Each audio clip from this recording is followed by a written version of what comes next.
Germanton Hospital pioneers in world-class orthopedic, cardiology and multi-specialty care. Top 3 in Hyderabad, top 10 in South India. Attapur, Hyderabad. Chennai హైకోర్టుకు సంబంధించి ఒక judge ఒక కేసుని dispose చేయడం కోసం లంచం అడిగారు అంటూ ఒక అడ్వకేట్ చేసినటువంటి ఆరోపణల మీద మొత్తం ఐలు అంటే ఇంటర్నేషనల్ అడ్వకేట్స్ అసోసియేషన్ ఉంటుంది, వాళ్ళంతా కూడా కంప్లైంట్ ఇచ్చారు. సో దీనికి సంబంధించి అసలు అలా జరుగుతుందా, జడ్జెస్ అలా మాట్లాడతారా, ఎందుకు అడ్వకేట్ ఇలాంటి మాటలు బయట చెప్పాల్సి వచ్చింది, ఇవన్నీ కూడా మనం ప్రముఖ హైకోర్టు అడ్వకేట్ సుంకర్ నరేష్ గారిని అడిగి తెలుసుకుందాం. నమస్తే అండి. నమస్తే అండి. మీరు వినే ఉంటారు కదా ఈ చెన్నై కోర్టులో జరిగినటువంటి ఇన్సిడెంట్, ఎందుకు అలాంటి కామెంట్స్ ఈ అడ్వకేట్ చేయాల్సి వచ్చింది, అసలు ఎందుకు అలాంటి అలిగేషన్స్ ఒక జడ్జి మీద చేశాడు? ఇక్కడ మొత్తం ఇటువంటి ఎలిగేషన్ రావడానికి, ఈ వార్త బయటకి రావడానికి మూల కారణం ఏంటి అంటే కనుక 2008, 2009లో Indian mining and trading corporation అనే ఒక కంపెనీ, నరేష్ అగర్వాల్ అనేటువంటి ఒక వ్యక్తి దానికి సంబంధించి ఒక భారీ స్థాయిలో అవినీతికి పాల్పడ్డాడు, గ్రాస్ ఇర్రెగ్యులారిటీస్ కమిట్ అయ్యాడు అని చెప్పి సిబిఐ కేసు అనేది నమోదు చేయడం జరుగుతుంది. వాళ్ళ మీద నమోదు చేసిన తరుణంలో సదరు సిబిఐ కేసు కొట్టివేయడానికి, మీకు ఫేవర్గా ఆర్డర్ రావడానికి ఒక జడ్జికి 50 లక్షలు ఇవ్వాలి అని చెప్పని చెన్నైకి సంబంధించినటువంటి ఒక సీనియర్ న్యాయవాది మురళీ కుమరన్ అనేటువంటి ఒక వ్యక్తి వాళ్ళ దగ్గర ఒక 50 లక్షల రూపాయలు అనేది తీసుకున్నారు అనేది ప్రధానమైన ఆరోపణ.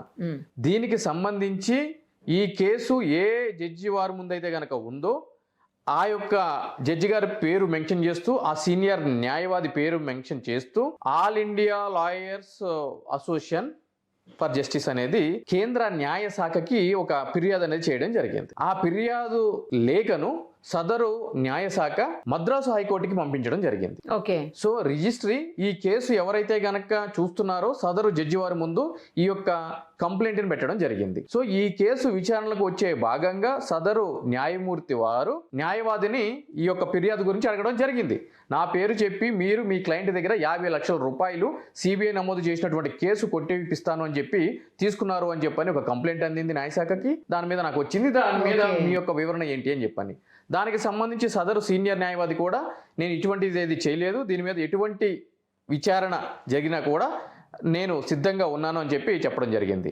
సదరు న్యాయమూర్తి వారు కూడా మరి ఆరోపణ వచ్చింది కాబట్టి నేను ఈ కేసు నుంచి తప్పుకుంటున్నాను, కాబట్టి ఈ కేసు యొక్క ఫైల్ని చీఫ్ జస్టిస్ వారి ముందు పెట్టండి, ఆయన యొక్క ఆదేశాలతోటి మరో జడ్జి దగ్గరికి దీన్ని ట్రాన్స్ఫర్ చేయండి అని చెప్పి కూడా చెప్పడం జరిగింది. అసలు న్యాయశాఖ వరకు వెళ్ళింది కంప్లైంట్ అంటే అడ్వకేట్స్ అంతా కావాలని చేయరు కదండి, ఏదో ఇందులో సంథింగ్ ఉంటేనే కదా, అడ్వకేట్ మురళి అనే అడ్వకేట్ ఏదో మాట్లాడి ఉండింటేనే కదా ఇంతవరకు వచ్చింది. అయితే ఇక్కడ అక్కడ ఏం జరిగింది ఏంటి, దీనికి సంబంధించి ఈ 50 లక్షల ట్రాన్సాక్షన్ ఏ విధంగా జరిగింది, ఇతను అడిగాడు అనడానికి సదరు ఏదైతే కనుక కంప్లైంట్స్ ఉన్నారో, ఏదైతే కనుక all India lawyers association for justice ఏదైతే కనుక అసోసియేషన్ ఉందో వాళ్ళ దగ్గర ఎటువంటి ఎవిడెన్స్ ఉంది, ఇవన్నీ కూడా మ్యాటర్ ఆఫ్ ఇన్వెస్టిగేషన్ అండి.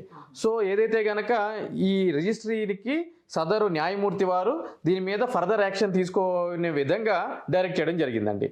సో హైకోర్టు రిజిస్ట్రీ వారు సంబంధించిన పోలీసు శాఖకు కానీ సిబిఐకి కానీ దీని మీద ఇన్వెస్టిగేషన్ చేయమని చెప్పని ఆదేశాలు జారీ చేసినట్ల పరిస్థితి ఉంటే కనుక ఆబ్వియస్లీ ఏం జరుగుతుంది అని అంటే కనుక దీని మీద ఏ యొక్క ఎన్ఫోర్సింగ్ ఏజెన్సీ, అది రాష్ట్ర పోలీసు శాఖ కావచ్చు లేదంటే సిబిఐ కావచ్చు, ఒక ప్రాపర్ అంటే వీళ్ళకి నోటీసులు ఇచ్చి వీళ్ళ దగ్గర ఎవిడెన్స్ ఏముంది ఏంటి అని చెప్పి వీళ్ళ దగ్గర ఉన్న ఎవిడెన్స్, అదేవిధంగా న్యాయవాదిని, అదేవిధంగా ఎవరైతే కనుక కక్షిదారుల కింద ఉన్నారో ఈ కంపెనీకి సంబంధించిన వాళ్ళని వీళ్ళందరినీ పిలిపించి ఎంక్వైరీ చేసి ప్రాపర్ ఇన్వెస్టిగేషన్ చేస్తే అది నిజమా కాదే అనే విషయం ఆబ్వియస్లీ బయటపడటం జరుగుతుంది. నిజమైతే అడ్వకేట్ మీద చర్యలు ఉంటాయి కదా, 100% చర్యలు ఉంటాయండి. క్రిమినల్ కేసులు నమోదు అవుతాయి, అదే విధంగా బార్ కౌన్సిల్ నుంచి కూడా సస్పెండ్ చేయడానికి పుష్కలమైన అవకాశాలు ఉంటాయండి. థ్యాంక్ యూ అండి.